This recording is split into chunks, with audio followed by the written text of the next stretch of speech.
Welcome to Paranormal Almanac.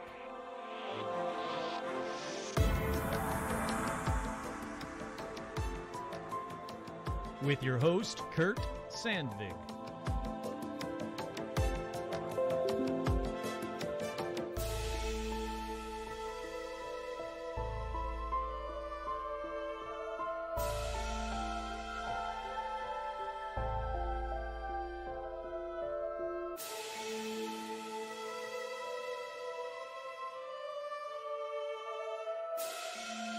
That's right, I'm your host, Kurt Sandvig, and on this edition of Paranormal Almanac, let's head back to the Appalachians. But first, as always, we have shout-outs. Shout-outs going out to all the patrons. Head on over to patreon.com/paranormalalmanac. Patrons, you have another new surprise coming up very soon.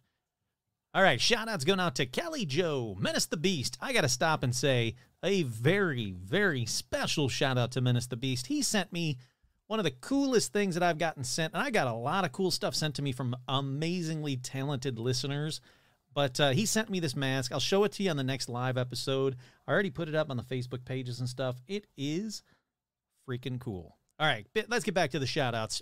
Shoutouts to Kelly Joe, Menace the Beast, Kick-Ass Magic Robot Webcomic, Lionel, Sandy, Paige, Kosh, Sean, Andrew, Tasha, Scott, Andrea, Devin, Melody, Ricardo, Vicky, Christopher, Vanessa, Marisol, Liam, Roger, Michael, Terminal Animal, Alicia, Becca, Elizabeth, Voitex, Sherry, Art Muffin, Trudy, Tim, Kenneth, Paul, Ricardo, Ian, Jen, Alexandra, George, Connie, Seth, Jason, Cindy, Kim, Ashley, what's that? Loki, Carrie, Ezram, Robin, Will, Lauren and Phil Mangano, Russell, Donald, April, Seth, Isabel, Audra, Dorian, Cindy, Bob, The, Sean, Bishop, Paula, Jerry, Leo, Scostin, Lindsay, Hahn, Megan, Aaron, Amy, Jeff, T, Harley, Suzanne, Joe, Lawrence Strawn. Hey, it's a Strawn on here now. Yay! Veronica, Autumn, J. Mark, Manning, Carolyn, Martin, Jade Nanashi, Chuck, Todd, Jamie, and Elijah Hendrickson, Juliana, Dan, Laura Pitts, and Gamer Fan. With two special shout-outs, as always, to Joe Teague and Stitch. All right, before I keep going, though, I wanted to get, someone asked me what the P.O. box that I have, what is it? What's the address? So let me get that to you guys. If you guys want to send something over to me, Paranormal Almanac or Kurt Sandvig at 1812 West Burbank Boulevard, number 7102, Burbank, California, 91506. If you need that read again, rewind now. All righty, with that, let's get right on in to some kick-ass paranormal news. Paranormal news. There was this one night we were out in the field, and suddenly there was this incredibly bright light descending from the sky. Next thing we knew, we were in this big white road, and standing in front of me was this slimy two-legged creature with these wide lizard-like eyes across its face. Across its face. Across its face. Across its face. Across its face. Lizard-like eyes across its face.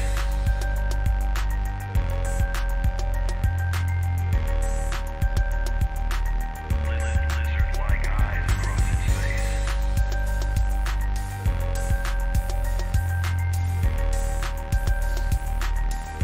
Lizard-like eyes. Paranormal news. Thank you so much to Elliot Van Wyck for that one. That is a freaking awesome paranormal news intro. If you want to send your own, if you're a talented musician, artist, whatever you want, and you want to send over your paranormal news bumper music, please do. Send it over to paranormalalmanac@gmail.com, and I'll make sure I give you a shout-out. I didn't give him a shout-out last week. I completely forgot, and thankfully, another person that has sent me a ton of awesome bumper music, a guy named Buzz Lee, love his stuff as well. Freaking awesome guy. Was like, hey, who did that one? Because that's really cool. Thank you. Thank you for keeping me accountable to give shout-outs to the people who deserve the shout-outs who are making this awesome stuff for me. So thanks, Buzz, and thanks, Elliot. That was freaking awesome. All right, the first story in paranormal news is the space-age metal implant in this ancient skull for real? If an alien civilization far more advanced than anything on Earth existed thousands of years ago, would they have embedded a piece of metal inside someone's skull? That is at least what it looks like. and an undoubtedly human skull from Peru was donated to the Museum of Osteology in Oklahoma from a private collection. It's now the object of controversy, though, because of a mysterious metal implant. The elongated skull almost looks alien, but head binding was a common practice in Peru and other parts of the ancient world. I will say that, yeah, a lot of believers say that the reason there was head binding is because they wanted to look like their gods, ancient gods, aliens, and all that, but this is a human skull. It has not yet been carbon dated or examined up closely by archaeologists, though. Whether the implant is authentic, though, is what's raising questions. Now, it goes on to talk about trepanation. If you don't know what that is, that's when they drill a hole to relieve pressure. They say forgeries have been pretty easy to recognize because they made no sense in terms of surgical treatments. I'm highly dubious. It's probably a cranium accessorized to increase its value to a collector. And it is a very bizarre, elongated skull. It is really cool to look at. And it does have some kind of metal filigree on the side of its skull. They said that they had previously seen skulls that could have been forgeries in a Peruvian museum. And that particular museum also has a reputation for fakes. In one of these skulls that can be observed, the trepanation was real based on the linear way that the opening was cut. But it was then filled with gold. Blah, blah, blah. Trepanation. This skull does show multiple fracture lines that mark a serious blow to the head, although he could have survived the injury as marked by healing of the margins of the fracture. Unfortunately, if there is a trepanation under the metal, it's not visible, so it's unclear if there is in fact evidence of surgery. Here's the front. I didn't realize that a front photo of it. Yeah, it's crazy cool looking. I'll give them that. They said x-rays probably won't help because it won't penetrate the metal and show what's underneath it. If the metal could somehow be delicately removed, it would be helpful, but that might damage the skull. So the answer is still buried in the past, basically, as to why the hell this particular skull has that metal right there. But I thought it was very cool. Nothing definitive to be like, it was aliens. Nope, sorry. Up next in paranormal news, mystery of mummified mermaid with human face and tail is probed by scientists. And I like this one because, well, frankly, it's because my mom sent it to me. She thought I'd be really interested in this story, and she was right. There's a very cool mummy mermaid. It's crazy looking. It looks to me like a monkey, like a monkey in a fishtail. And the reason I say that is because there's been instances in the past of them doing that, just stitching together half monkey, half fishtail to make a mermaid. But researchers in Japan have begun tests on a 300-year-old mermaid mummy to try and trace its origins. The bizarre-looking object, which may have been produced as an item for export to Europe, is believed to date from the early 1700s. It's 30 centimeters tall, with a tail and hands raised to its screaming face. It's been preserved in a box at a temple in Okayama Prefecture in the southern part of Japan's Honshu Island, but until now its exact origins have remained unknown. Prefecture? Prefecture. I don't know. Doesn't matter. The mummified object, which appears to have nails and teeth, hair on its head, and scales on its lower body, has been sent to a CT scan at the veterinary hospital of Kurashiki University of Science and the Arts. They said that the box it was found in contained a note claiming that the item had been caught in a fishing net in the Pacific Ocean at some point between 1736 and 1741. The dried mermaid was also said to have been kept by a family and then passed to another before it was acquired by a temple, which put it on display for about 4 decades ago. They said they found the object while studying Kyoko Sato, a Japanese natural historian who researched mysterious creatures. He said he did not believe it was a real mermaid, but may have been made for export to Europe for special events in Japan. However, until recently, detailed examination of its origins have never taken place. Mummified mermaids are thought to have been used as objects of worship in Japan over the period. That's crazy. I didn't know that. The head priest at the temple said, "We have worshipped it, hoping it would help alleviate the coronavirus pandemic, if even only slightly." Wow, that's a bizarre sentence to think about, a mummified mermaid. I hope the research project can leave records for future generations. So we're waiting on the details. Those are going to be published in the autumn. I'm going to keep an eye out for this, and I'll give you that update as well. Just looking at it, no. I think I could make this. I really do. I think I can make this and maybe possibly make a better. It's like the Fiji mermaid. That's the one that was half monkey and half fish, just sewn together. It looks a lot like that. All right, this next one on here, it comes from my home state. Now, they haven't invited me yet, so bug them if you want to get me at their home show. I'm really interested in it. I even reached out to them and was like, hey, this sounds very cool and right up my alley. And they said, oh, you should buy a ticket. And I said, no, I do a top 100 paranormal podcast. I would like to be, represented at it. Nothing. No response at all. But it's called MAPARACON, the 12th Annual Michigan Paranormal Convention, August 25th through the 27th. Again, I'm very excited about this. If you guys are in the Michigan area, even without me going to it, check it out. Honestly, go and check it out. It seems like it's going to be one hell of a ticket to get. It says the 2022 Michigan Paranormal Convention will bring the biggest names in the paranormal industry, minus Kurt, to Sault Ste. Marie, Michigan for the 12th time. On August 25th through the 27th at the Sault Ste. Marie, Michigan's Casino Dreammakers Theater. Wow, that's a long title. Experts and television stars will be on hand to cover such topics as paranormal investigating, psychic powers, demonology, ufology. Come see the biggest names speak on the hottest topics, the paranormal. Yeah, look, they say tickets are selling out quickly. So are hotels. Make sure you book your ticket and your hotel if you want to do it, and do it quickly. But again, I'm not getting paid for this. I'm not even getting invited to it. But I think it is amazing sounding. And if you got the chance to go to it, I think you should go to it. I really do. I'm trying to find out how much tickets are for you while I'm talking, and I can't. Aha, here we go. Let's try this. Weekend paranormal passes, only $129. That's not bad at all. For a full weekend pass, that's really good. The VIP weekend passes are sold out. The Supernatural VIP passes are sold out.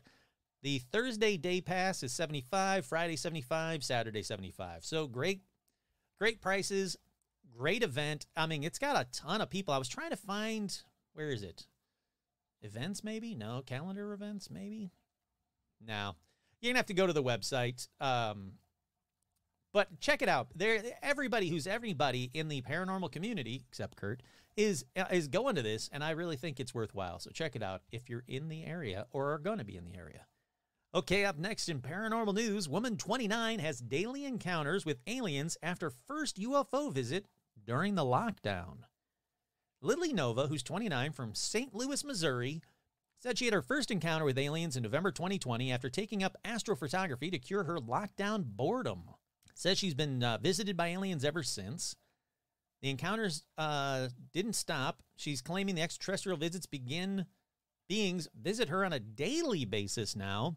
They've approached her in all manner of spacecraft, including metallic ships, black triangles, and orbs that move in an unearthly way. She says she also knows what some of the beings look like. She started getting into astrophotography in the summer of 2020 during lockdown. My first encounter with aliens and UFOs was very intense. I went outside for some fresh air one night, and I immediately locked eyes with bright lights hovering over the neighborhood. I started investigating, and I realized it was a UFO. Seconds later, I looked away briefly, and when I looked back, there was a second craft, and it was much, much closer. I could actually see the triangular shapes of the craft. The UFOs did some impressive maneuvers to show me that it wasn't a regular aircraft before they disappeared above me. It really spooked me because aliens and UFOs aren't something I ever thought much about. It was a total reality-shifting experience. A couple of months later, I had my second encounter. After that, it kept happening more and more frequently, and now I'm having experiences daily. During my encounters, I've also been able to see what the beings look like. One of the first beings I saw was a girl with light blue skin. She had no hair, but she was very beautiful. She was wearing a skin-tight gray suit, and I saw her shipmates standing behind her in the same uniforms. I've also seen another group of beings with light blonde hair, fair and glowing skin, and bright blue eyes. I believe they send images of themselves to me through telepathy. I think they're erasing me. Oh, I think it's a misspell. I think they're easing me into an introduction, as it would be such a shocking experience for any human to have an alien walk up to you. She's shared some of her photos, and I mean, I don't want to put her down. They're weird photos. I don't know if I necessarily would call them UFO photos, but she seems to think they are, and, I have nothing to disprove it, so why would I try? So let's move on to the next one. Here are 20 years of UFO sightings we got from the Canadian government. Vice World News obtained nearly 300 pages of documents through the Freedom of Information Act that includes strange sightings from pilots, soldiers, and police officers. That's right, 20 years of UFO reports have just been released because of the Freedom of Information Act. The 500-plus report, spanning nearly 300 pages, consist of dozens of strange sightings from commercial pilots, soldiers, and police officers. Obtained by Vice World News through Canadian Freedom of Information laws, the reports were made to federal transportation authorities as recently as last year when a Canadian military flight spotted a bright green flying object that flew into a cloud then disappeared over eastern Canada. Another unusual observation included the Newfoundland police tracking two brightly colored flying objects in August of 2001 and a 2018 passenger flight from Alaska to Seattle that reported pulsating lights descending from 60,000 feet. I would be inclined categorically to believe anyone that reported something, said former Canadian fighter pilot John Jacques Williams. There's no upside to making a false report. Williams is an aviation consultant who's also worked as a federal flight safety officer. There is definite reluctance to report stuff still. I'm amazed at the amount of material they sent you, and some of it is actually pretty good. There are loads of civilian sightings, too, such as large glowing objects seen hovering quite quickly back and forth just above tree lines near Petersburg, Ontario in January of 2011. One uncommonly long report even details a sighting that was confirmed by military radar. On the night of December 23, 2018, a fisherman in the Bay of Fundy and a woman at home in Yarmouth, Nova Scotia, both contacted a search and rescue center to report a light that was yellow, steady, and hovering high above the Atlantic Ocean.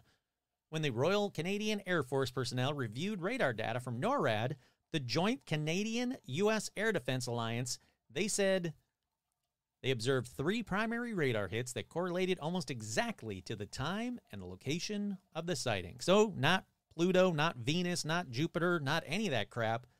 There was something there, and it was picked up by radar. They said this is an area that has good low-level radar coverage. There's no explanation of why there are only 3 points at all, exactly 12,800 feet with no points leading up to them, or continuing on at other altitudes. That is a cool one. They go on to say the best guess was independent radar hits on weather and not an actual airborne object, even though no threat report notes it was partly cloudy that night with good visibility, so that doesn't make any sense. They go on to say that less than an hour's drive from Yarmouth, the nearby fishing village of Shag Harbor, Nova Scotia, was the site of a 1967 mass sighting of a large luminous object that disappeared into the ocean.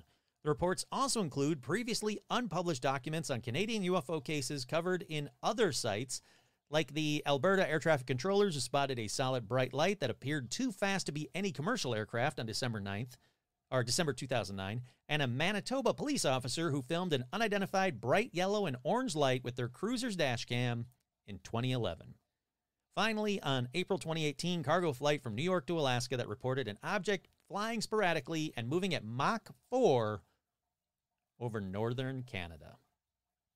Now it keeps going on, and I really mean keeps going on. I can't read all of this to you, but it's absolutely incredible. I'm going to delve more into this to see about doing a full episode about Canadian UFOs, new Canadian UFO reports, because, again, some of the best ones I've seen in quite a while, done by military and pilots and the police. They have footage of it. They have radar contact that just appeared that high up, didn't go anywhere, didn't or originate from anywhere. That is cool. Alrighty, last up in paranormal news. This one definitely is one from one of the best continents on the planet, Australia. I'm looking at you. By the way, this is unrelated to anything paranormal, but I realize I'm late to this, but Mr. In Between, oh my God, it's a fucking brilliant show. If you guys haven't watched Mr. In Between, highly recommend it. It's not paranormal. It has nothing to do with this podcast at all. It's Australian. That's what made me think of it. But Australia, I absolutely love Australia. I love that I've got fans in Australia. I can't wait to go there one day. But anyhow, this next one comes from Australia, from the land down under. What is a Yowie? In search of Australia's own Bigfoot legend. They say Americans might have Bigfoot, but here in Australia, hundreds of witnesses have claimed to have encounters with their very own version, the Yowie. Now, while there may be not any hard proof of its existence, reports of these sightings stretch back to the earliest days of European colonization and continue to this day. For Queensland man Dean Harrison, an encounter he said he had in 1995 after returning home on Mount Tamborine in the Gold Coast hinterland late one evening sparked a hunt that has lasted decades. In the darkness behind the swamp, there was this noise, booming and guttural. It made my hair stand on end. On top of the noise, it was bipedal. I could hear it walking. Treading through the swamp, then it starts to rip foliage out of the ground and throw it through the air.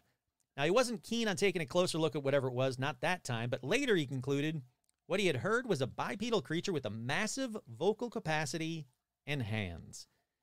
They go on to describe the Yowie, but it's Bigfoot. You know what it is. It's Bigfoot. They say bigger than a gorilla, 1.5 to 2 meters tall or larger usually. Very powerful body, very muscular chest with the head perched on the shoulders, a bit like a muscular footballer. Bigfoot. But they show some photos. This guy, Dean Harrison, of evidence of Yowie and Yowie footprints. They talk about the First Nations people. They said he was known as Yahoo, the hairy man Pangarlangu, or Yowie. They go on to talk about the history and the folklore of Yowie and the Yowie sightings.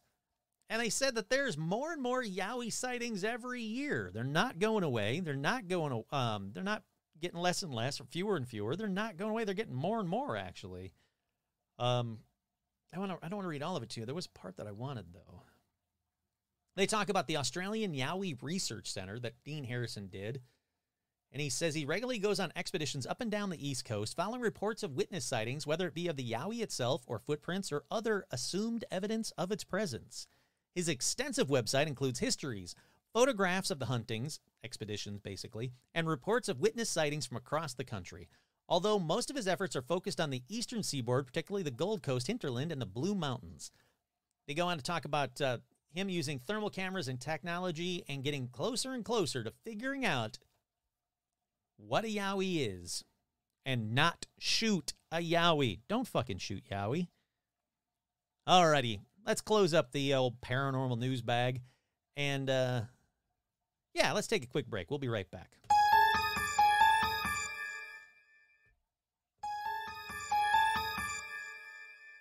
Alrighty, we are back. And this one is one that I've been wanting to do ever since I did the last Smoky Mountains episode, because there is so much bizarre stuff going on in and around the Appalachian Mountains. And in case you want to say, you're supposed to pronounce it Appalachian, no. I was told after the last one, it's Appalachian. So if I'm still saying it wrong, don't correct me. Just let me think I'm, high and mighty and got it right this time. And you might say, hey, look, I don't remember the other episodes. Well, I've talked about the Appalachians a few times, including a patron-only episode. So you have to listen to them all, including the patron episodes, to hear everything. Alrighty. Why am I talking about the Smoky Mountains, the Appalachians, the biggest mountain chain in America? Why am I talking about them? Well, because they're weird.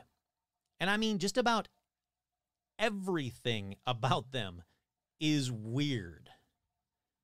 And lately, more and more hikers have either gone missing or have come back with insane stories from the Appalachian Trail.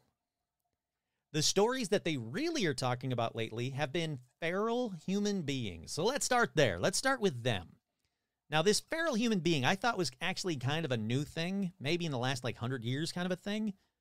No, this thing goes back way. I'm talking way back. How old? Well, the first article I could find about feral humans in those mountains comes from 1896. That's when Forest and Stream magazine did a piece about 4 hunters that came across a, quote, disheveled naked human. Now, I will say I couldn't actually find the article to read. I couldn't find an edition of Field and Stream from 1896. So I'm only going to go on based on the, what the sources are quoting from the article. But it does seem to be real. It does seem to be legit. It did seem to happen. I've got nothing to doubt that Field and Stream did this article back in 1896.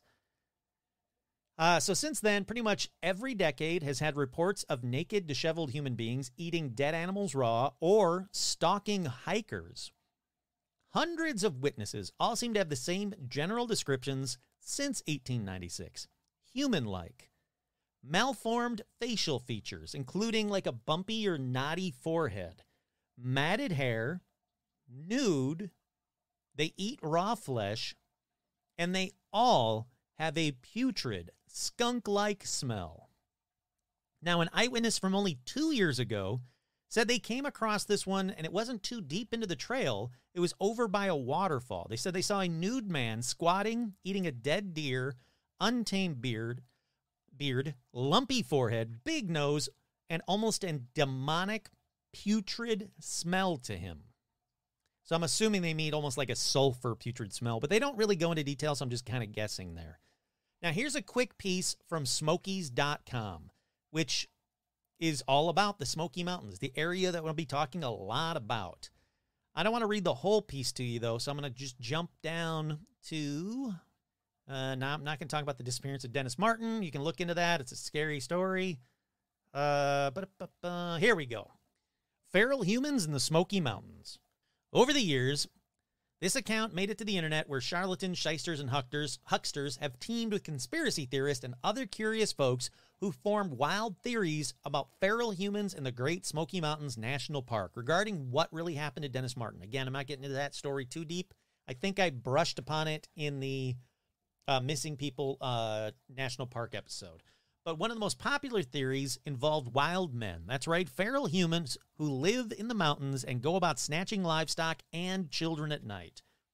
Now, there are videos, not of wild men, of course, but of authoritative-sounding people discussing the wild man and the FBI cover-up to hunt the wild man. That's when it really kind of goes down the rabbit hole. Kurt here, I'm going to pause for a second. That's when this one really kind of goes down the rabbit hole, because there's all these people, these experts, these internet YouTube experts that say that they knew about the wild men and that the FBI actually like went to the local hunters and went like, hey, we'll give you money if you go like a bounty to go and catch all these wild men. And they go on to talk about the wild men, or little big feet as they're called. They've been living in the wild for so long that they've just become feral. Cannibalistic feral human beings. Let me continue on here. Others speculate the wild men aren't so quite that feral. They could be descendant of mountain people who went deep into the forest before there was a park, and like the tribes of the rainforest, operate outside the realms of society. I will say that more and more looking into this, like the deeper I get looking into this, that seems to be the consensus of people who are actually down there. That, yeah, these wild men exist. These feral men exist, but they aren't like some like primitive lost Neanderthal or whatever kind of tribe. They're just people that were like, you know what, fuck society. Some ex-vets they think they've talked to that have just kind of gone away from society and gone deeper and deeper into the woods and become wild men. I don't know if they're actually, eating children like this thing says, but that's what a lot of people say. They say that some of the wild men speak English, while others have their own language, and still others were without a discernible speech. And they talk about Vietnam, Greenbrier. It keeps going back and forth between, like, verifiable stuff from people who live in the area and hike and hunt and go out for, like, weeks on end hunting, and then just idiots from YouTube that have never been to the Appalachian Trail. So I don't know why they're even talking about it. Let's see. And that's about it. That's about it. They do go on to say that there have been many people that have been spotted, so that part is real, but how feral they are is the questionable part of it. All right, next is a piece that someone put up on Reddit. Now, I know Reddit is not verifiable by any stretch, so, grain of salt time, but they said, I'm on the North Carolina side of the Great Smoky Mountains, lived here my entire life. All of us here know what's in these woods and the mountains. Since the 30s or 40s, there have been feral wild men living in these mountains. They are fast. They will snatch livestock and snatch children. The FBI know. It's why they do not get involved. I've heard other stories that there was some attempt to kill these feral wild men, but they still exist, even today. And I'm not talking about some ends of days extremists who took to the woods. I mean feral, completely wild men, their own language, living underground sometimes. What they mean by underground is there's Tons of caves. And almost everything paranormal that happens in the Appalachians are connected to these caves. They said, we don't go in the woods at night. During the day, we make sure to stay on the trails. Sometimes you'll smell it, that putrid smell. At night, you'll hear them hollering, supposedly inbred.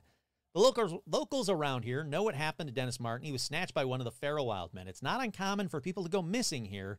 Now, they're normally found, but you'd be surprised on the number of children that simply disappear. The FBI has covered it up for years. Where do you think the movie The Hills Have Eyes come from? It's true. I hear them from time to time, disturbing sounds. They all live up and down the mountains here in national parks and forests. Here's another one from Reddit as well. Oh, maybe not. I think that is it. No, it's the same one. Oh, why did I highlight that? Oh, because of the conversations. The conversations in that Reddit one I just read to you, they talk about like people that have gone down there and just, went to the Smoky Mountains for a little bit, and sure enough, they heard or more likely smelled something, not a skunk, but something so putrid and horrid that they got out of there. There's another person who says that they were told about the wild men from their grandparents, and they said it was part of the Native American legends that are there, but their grandparents were convinced they were real, and they're still out there to this day. There's other people talking about their family settling in that area. They've been there since nearly the beginning of settlers in America, and they all know about the wild men, and they try to avoid them, and hopefully the wild men will avoid them. So incredibly bizarre, creepy wild men, feral men stories are aplenty on the Appalachian Trail. But as terrifying as it is to think about like bumping into one of these feral wild people, whatever you want to call them, it's not paranormal enough. So let's move on from there. Let's all just agree, feral people, they suck. Don't let them touch your kid. Don't let them take your kids. Don't get too close to them. They smell that bad. There's a reason for that. Stay away from them. Alrighty, the first one up in the paranormal side of things is the Spearfinger Witch. And this is a legend that's a Cherokee legend, but it is widespread all around that area, all around the Appalachians. Like I said, it's a Cherokee legend. It's kind of become almost like an urban legend to the kids and teens that live in the area. But there are a lot of reports of people seeing, or most often hearing, Spearfinger in the mountains to this day. People say, I thought it was just something to scare kids when like a bedtime story to scare kids or around a campfire story. But I swear I saw Spearfinger. Okay, so what is Spearfinger? Well, her Cherokee name, look, I'm gonna get this part wrong. If you think I'm mispronouncing Appalachian right now, just wait a second. Her Cherokee name is Utulunta, which means Spearfinger, or sometimes called Nun Yunu E, which means stone dress. Kind of. It's terrible. I apologize to every Native American listening to this. They said that she would appear as an old woman with stony-colored skin, and how she got her name Spearfinger is, well, she has a long obsidian spear in place of one of her fingers on her right hand. So, Kurt's tip of the day. Quick giveaway, if you run into an old woman on the Appalachian Trail, have her show you her fingers. Don't let her get too close. Say, show me your fingers, old lady. If she's got a spear finger, that Spearfinger, stay the hell away from her. Why? I'll keep going. So that stony-colored skin, well, it's not just stony-colored. They said that skin is so strong that no weapons can penetrate it, like X-Men style kind of thing.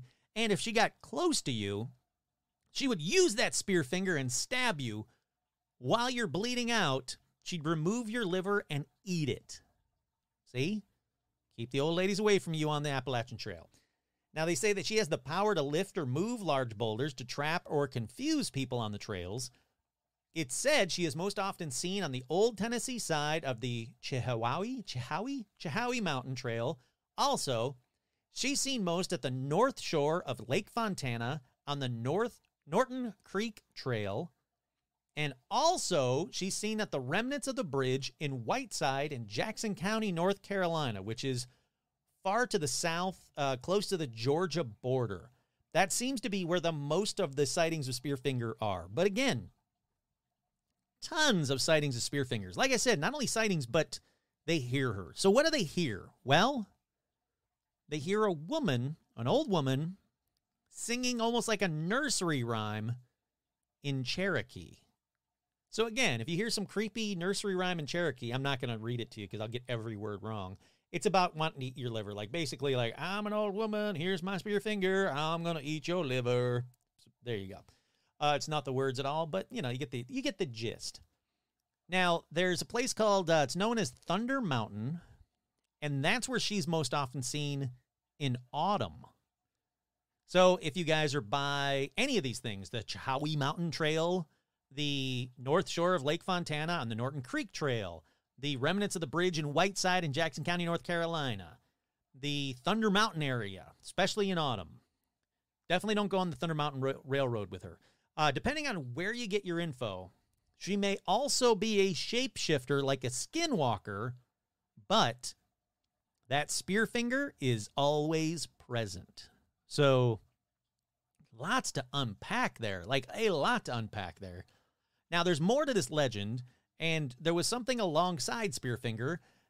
It's Stone Man.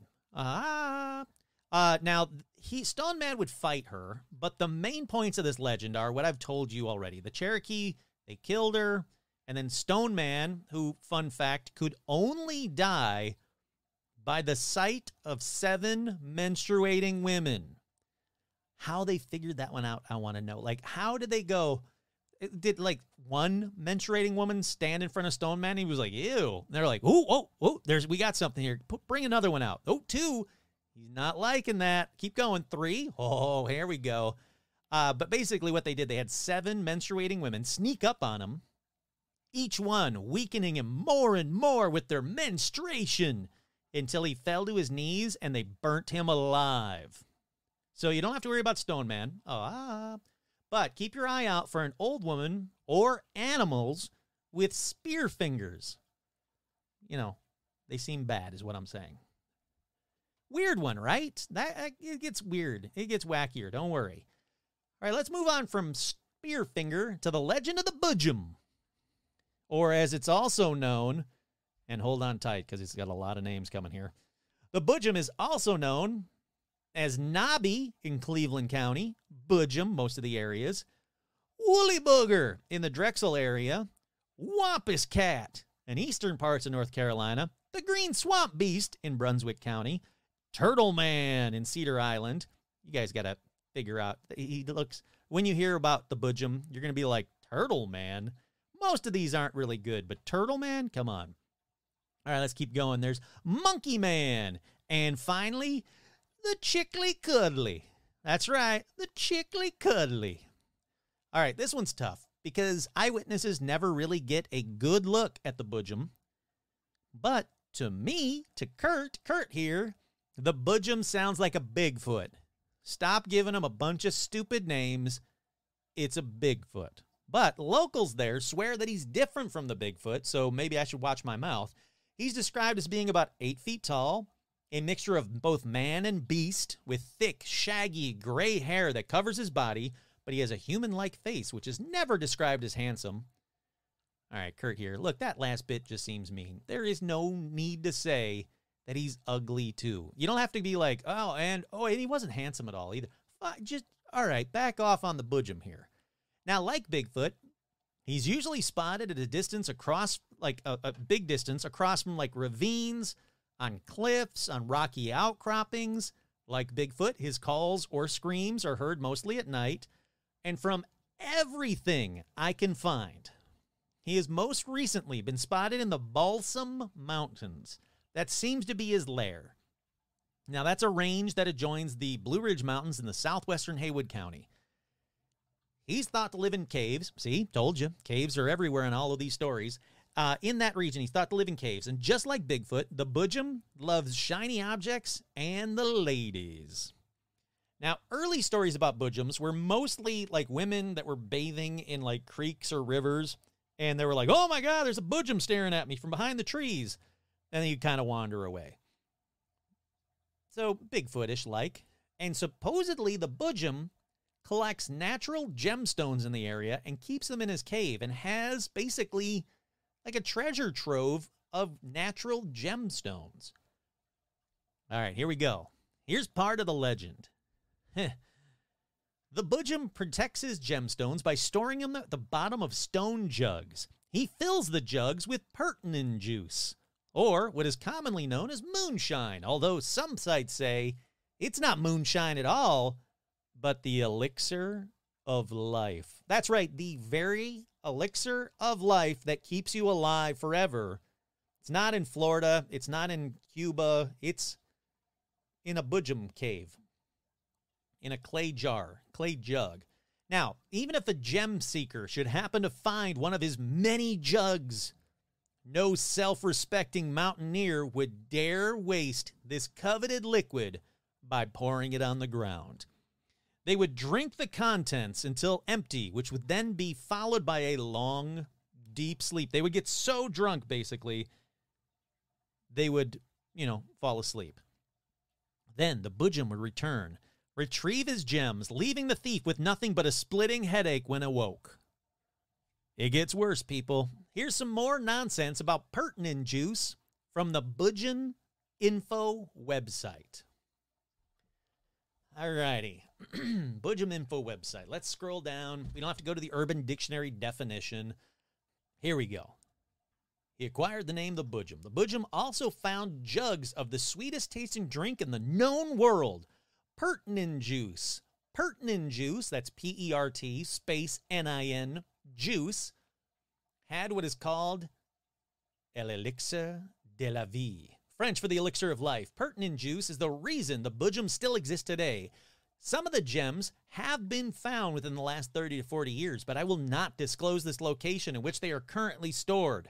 Pertinent juice, which some have been found in the Balsam Caves, is reportedly the most valuable items on the Mountain Folk Exchange. I had to look that up. It's like the black market for hillbillies. Now, estimates put it ranging from $50,000 to $217,536.51. $0.51. It's important. So the Butchum does still exist, and there have been reports of sightings of him, but none have been proven. Within that last decade, there have been some speculation within the hillbilly community, their words, not mine, whether or not the elixir de la vie has immortal granting abilities. Not one soul has dared to drink it, though, due to its sacred properties.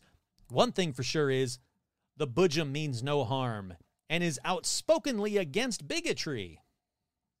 Oh my God, there's so much to unpack here. All right, so apparently there's a black market for hillbillies on the web, dark web, where you can buy some pertinent juice, and somebody has spent at least $217,536.51, but not one soul has dared drink it due to its sacred properties. Okay, I'm not done yet. Well, yes, I am. That's weird enough. That's farthest down that rabbit hole I need to go. That got weird, right?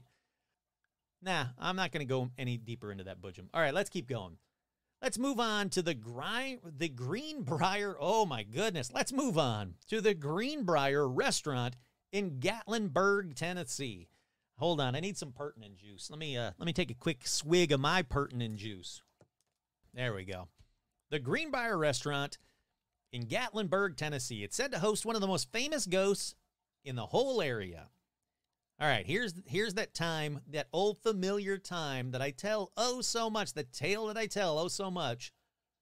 Shortly after opening as a lodge in 1939, a young woman named Lydia, who lived at the lodge, she was left at the altar. So she gets so despondent, she runs back to the lodge. She can't believe her fiancé leaves her at the altar. She runs back to the lodge, runs up the stairs, throws a rope over it, sadly hangs herself still in her wedding dress. Days later, they say, she got her revenge, though, because her fiancé's body was found. It appeared he was killed by a mountain lion, but we all know it was Lydia. Oop, that's the wrong one. Nope. That's fine enough. There we go. We all know it was Lydia. She got revenge on that fiancé. All right, cut to today. Diners and patrons still see Lydia to this day. Most commonly, Lydia is seen on the staircase in a white dress, Workers have also noticed food items being knocked off shelves in the pantry area. Now, look, I've checked out the website for the Greenbrier website, or Greenbrier restaurant in Gatlinburg, Tennessee. This food looks amazing. Absolutely amazing. Not only that, you can get a Lydia martini there, and they have reserves of Lydia wine. So if you're in the area, check it out. At the very least, you're going to get a great meal. At the most, you get to see Lydia. But I hate that tale as old as time of a jilted lover left at the altar that commits suicide and becomes a ghost and is, doomed to repeat her mistakes forever. It's just sad how often that happens, is what I'm saying. Alrighty, from there, let's go up to the Devil's Courthouse in Whiteside Mountain, North Carolina. And sorry, North Carolinian locals, I'm calling it debunk time. Now, the Devil's Courthouse is an old settler legend nonsense BS, basically. Basically, when the settlers got to this area, they noticed, hey, look at that rock face. It kind of looks like a courthouse. Kurt here. No, it doesn't. And they said, oh, well, you know what that is. They made up this tale about the devil using this area as his own courthouse. Despite a lot, and I mean a lot, of urban legend myth crap that I found online, I couldn't find one thing to say that this place is even remotely haunted. Urban legend nonsense from old settlers. Moving on. All right, this next one is another familiar story. Let's see what I told you when I was talking about the Appalachians have just about everything paranormal. They really do. I mean, you name it, they've got it. Orbs, a ton. They got orbs aplenty. They got who's its and what's it galore. Butchums, they got the gemstones. Pertinent juice, chug-a-lug. I couldn't think of anything that rhymed, sorry.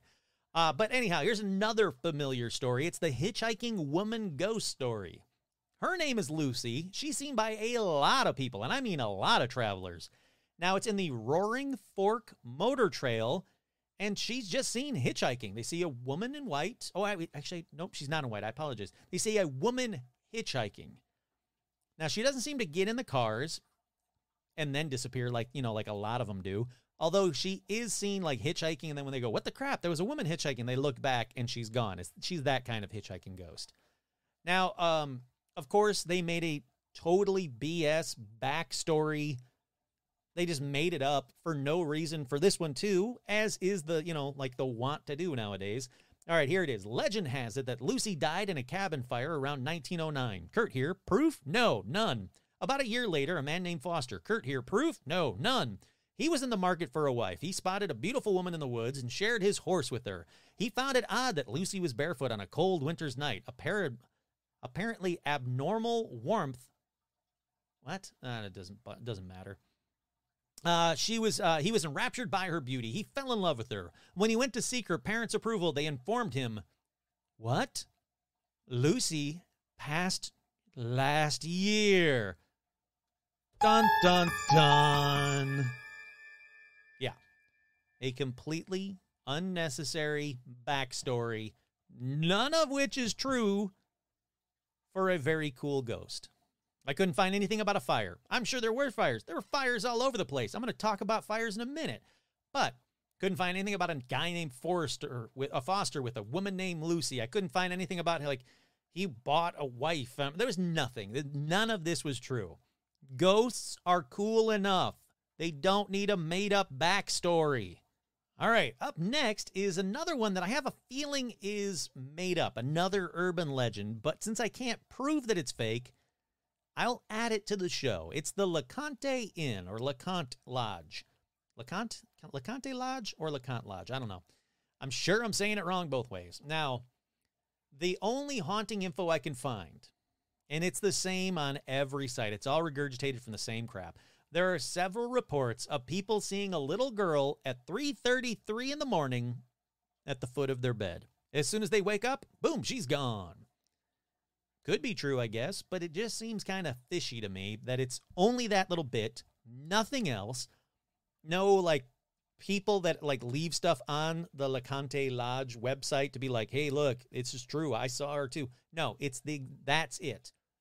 Every website says There are several reports of people seeing a little girl at 3:33 in the morning at the foot of their bed. As soon as they wake up, she is gone. Boom, done. So, I don't know. No details. Seems fishy. It's over anyways. Let's move on to the last one on this edition. Now, this one started as a logging cabin in the early 1900s. Sadly, it has a horrendous history. Dozens of workers were maimed or killed in logging accidents, and if that wasn't bad enough, and trust me, that's bad enough, logging accidents, always going to be brutal and bloody. But if that wasn't bad enough, there are also train wrecks here too. Yeah, train wrecks, plural. Now, since then, people see or hear people. Basically, they hear men screaming. Most often, they feel as if they're being watched from something that just passed the tree line. Now, I get that, if you go to a place that's got a history of like a spooky history, and people are talking about like men that were maimed in logging accidents, or people, men and women that were killed in trains, I get that you're going to be so spooked up that you would imagine being watched from the woods. But regulars in this area that are accustomed to those woods and those stories and are there every day, they say, no, this is different. There is something to that. You are being watched by something, and they don't know what it is. It's very intense. Hunters that know the woods, know the feeling of being watched by animals in the woods, say this is different. This area is different. And look, there are plenty more stories, especially around that area, around the LeConte Lodge area. There are a ton of stuff of cabins being burned down and people still seeing people walking through there. There are tons, and I mean absolutely tons, of orb stories, which, as you know, I just kind of throw out. But some of the orb stories I almost included in this one. And then I was like, nah, I like the stories I chose. I chose some good ones. It's almost an hour. This is what I want. But some of the orb stories aren't just your typical, like, I took a photo. Look at this orb. That's dust. You're outside. Or a bug. No, there's some really weird orb stories about, like, faces being seen in the orbs. And not, like, pareidolia kind of faces, but it looks like a face. Like, that picture is of a face right freaking there. But it seems like that whole area has a really horrendous backstory of cabins burning down, of people being burnt alive, and they're still being seen to this day. So, yeah, as I said, with any episode that I do, there's a ton more stories. Then for this one, it's no different. There are a ton more stories from the mountains. I mean, the Appalachians have a bit of everything. UFOs? Oh my God, they got UFOs. I didn't even touch on the UFO stuff yet. I'm going to do that on a future episode, but anything you can think of, paranormal or cryptid, they're seeing it down there. And rightfully so. I get it that, it's an insanely huge, treacherous, mountainous region that hasn't been touched by man for the most part. And I get that, the mountains alone are naturally treacherous. I get that. But there is something more going on here. And there's a reason that so many people have so many varying paranormal encounters here. Like, it's crazy. The feral humans, though, are still the scariest thing that I've talked about on this episode. Because I fear crazy people way more than I fear ghosts. 100% more. That missing people from the national parks episode that I did, that told me enough that something insane is going on in national parks, and I'm way better at glamping than I am at like rugged backwoods camping, whatever you want to call it. It's weird. And I also got to say, I am going to go back to the Butchums for a second. I'm going back to the Butchums for a second. I don't care what anyone says. If I find a clay jar filled with gemstones and some strange liquid, here's what I'm going to do. I'm going to pour that liquid into another container. I'm not going to pour it into the ground. I'm going to pour it into another container. I'm going to take all the gemstones, and only after I get that liquid tested, maybe by a couple of different labs to make sure it's not like, Sasquatch pee or something, then maybe, I'll take a shot of that liquid. I'll take a shot of pertinent juice. But when I do, I'm hoping that someone's going to like walk up to me and be like, you chose wisely. Like, that's what I'm hoping. And not like, I can't believe you drank that Sasquatch pee. That's Butchum pee. And you just chugged that down. I know I'm being very hillbilly-ish right now, and I apologize, but that's all I can think about. And there were a couple of stories from like, sounded like from Kenneth from 30 Rock, whenever they talk about his hometown, a couple of the stories sounded just like, like that possum done got up and bit me. And I'm like, I don't understand anything this guy's saying on YouTube. So I can't use any of it. And if I post it on here, it would seem like I'm being really mean to Southern people. And I'm not. I love Southern people. I love Southern food. I love everything about the Appalachian Trail. Hopefully I'm saying that right. It's not Appalachian, Kurt. Appalachian Trail. But there's something going on. Something big and something paranormal and something scary. But that about does it for this week's episode. I hope you guys like this one. Like I said, there's plenty more to come. There's a whole UFO thing that I didn't even touch on. But until then, once again, I'm your host, Kurt Sandvik, and this has been another edition of Paranormal Almanac.